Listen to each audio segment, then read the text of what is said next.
Unjuk kekuatan di Ukraina, Rusia keluarkan pesawat Tu-160M2 yang mampu mengenai target musuh.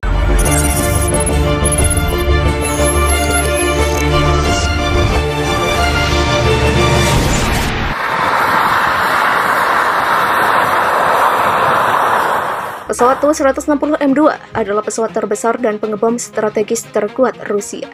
Pesawat yang dijuluki Angsa Putih ini melakukan penerbangan perdananya pada pertengahan Januari 2022 setelah sekian lama dimodernisasi. Angkasa Putih pertama dari 10 pesawat Tu-160M2 ini nantinya akan digunakan tentara Rusia pada 2027 dan akan dipersenjatai dengan 40 ton rudal sekaligus senjata penangkal nuklir. Awak Tu-160M2 menguji stabilitas, manuver dan pengendalian pesawat selama sekitar 30 menit pada ketinggian 600 meter.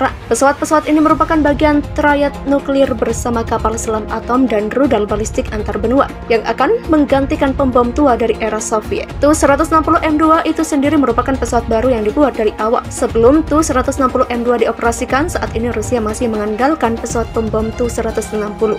Dulu pesawat itu digunakan sebagai senjata pencegahan dan bagian dari triad nuklir. Pesawat itu mampu mengangkut hingga 40 ton senjata nuklir dan menjatuhkannya ke musuh dari jarak ribuan kilometer. Alexander Ramchihin, mantan wakil direktur Institut Analisis Politik dan Militer, mengatakan pada awalnya Rusia berencana untuk membuat dan mengadopsi pengebom strategis PAKDA generasi baru. Namun pengembangannya tertunda dan negara memutuskan untuk memodifikasi pesawat strategis Soviet secara drastis. Sebelumnya untuk kali pertama pesawat-pesawat itu dibawa dari Rusia ke Suriah untuk menjatuhkan bom tak terarah atau unguided bomb terhadap kelompok militer.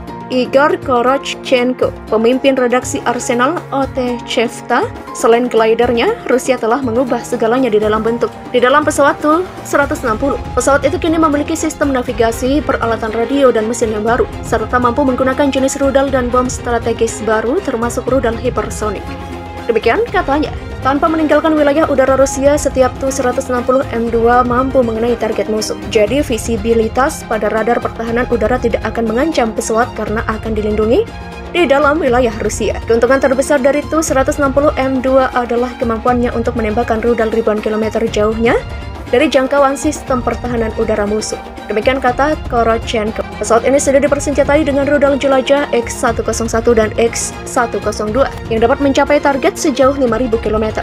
Sayangnya beberapa media Rusia malah mengkritik, menyebut pesawat tersebut tidak mampu mengatasi unit pertahanan udara musuh yang potensial dan tidak dapat terbang dengan kecepatan supersonik. Pada tahun ke depan, Tu-160M2 akan menerima rudal hipersonik baru yang bahkan tidak dapat dilihat atau dilacak radar pertahanan udara modern. Pesawat strategis Tu-160M2 yang dijuluki Angsa Putih lantaran penampilannya adalah versi reinkarnasi pesawat pengebom Soviet yang paling kuat, Tu-160.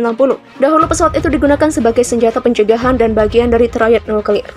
Pesawat itu mampu mengangkut hingga 40 ton senjata nuklir dan menjatuhkannya ke musuh dari jarak ribuan kilometer. Namun, sejak itu dan pada tahun 2020-an, Tu-160 Soviet telah mencapai akhir masa pakainya. Setelah 40 tahun mengabdi, burung yang lama perlu diganti dengan yang baru. Pada awalnya, Rusia berencana untuk membuat dan mengadopsi pengebom strategis PAKDA generasi baru. Namun, pengembangannya tertunda dan sebaliknya. Negara memutuskan untuk memodifikasi pesawat strategi Soviet secara drastis.